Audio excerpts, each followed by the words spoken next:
Yesterday you had a very inspiring keynote speech at the ALA. You talked about the library as facilitator for conversation. Could you explain what you meant by that? Well, what I mean by that is when we look at and ask what is a library, a lot of people look at it and say, well, we're books or we're this. And as we keep moving and changing in the different technologies that we can use, what stays at the center? And what stays at the center of a library is we're a knowledge organization. People are coming to learn. People are coming to know things. And the way which they know things is they talk. And the result of those conversations might turn into books. They might turn into videotapes. They might turn into web pages. But the point is, it's the conversation that is what we're facilitating going on.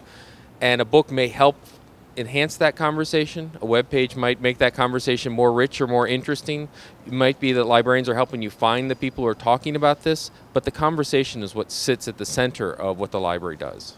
And not the books? Not the books. The books, it's like, was the Library of Alexandria a library even though it only had papyrus scrolls? And, what about all those CDs that we have lying around and online databases and web? Aren't they part of the library? To define it by the tools that we use, by the artifacts that we use, means that we limit our lifespan. I mean, in many ways, historically, libraries have been a place where scholars have come in academic libraries and done historical research. In academic libraries, we look at how scientists come and learn of the latest journal articles or the latest materials. But now we're seeing that creative process that brings people to libraries can be 12-year-olds coming in to learn how to make music.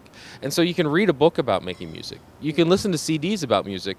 But if what you really want to know is how to make music, why not make some music? Have recording studios for podcasting. Have graphics software on computers, so for people learning to do art and visual design, they can do those things. And if what we're doing is tracking conversations, those conversations are going on all the time in our libraries. Why not record them? We have public meeting rooms. What happens in that meeting room? Can't we record that knowledge if people want, so that it can be preserved and people can join that conversation at a later date? And you were not the only one, but a few speakers spoke about members and being a member of the library instead of being a patron or a user of the library. Is this a new kind of thinking in the US? It was the first time I had heard the phrase, and I love it because I think it is new in that libraries have always thought of themselves as a service to a community, an academic community, a business community, a geographic community, a town community, and we sort of sit and wait for people to come with us, and we're waiting to help them.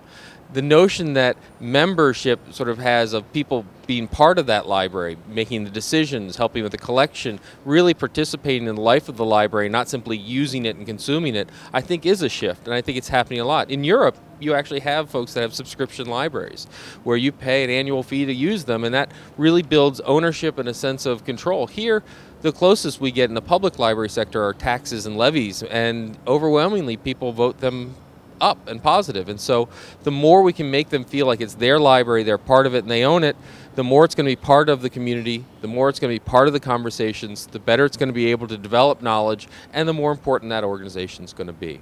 The big lesson that we need to take away is that libraries are the way they are is because of people's decisions throughout history. And our decisions can change how those libraries work and how they function. I think all too often libraries look at their future as something that's etched by something other than themselves. The technology is going to make us do this. The administration is going to make us do this. The city government's going to make it do this. But libraries do what we tell them to do because they're people-driven organizations.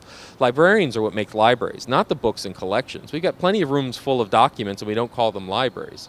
So it's the people that ultimately do it. The lesson that we need to take is that if we want the library to really reflect the user, the patron, the communication, the human part of knowledge of us, that's a decision that we make. And those decisions are how we structure libraries and how we create libraries and how we innovate libraries. And everyone, from people manning the desk to running the library to working on the budget, are in charge of figuring out what that future is going to be.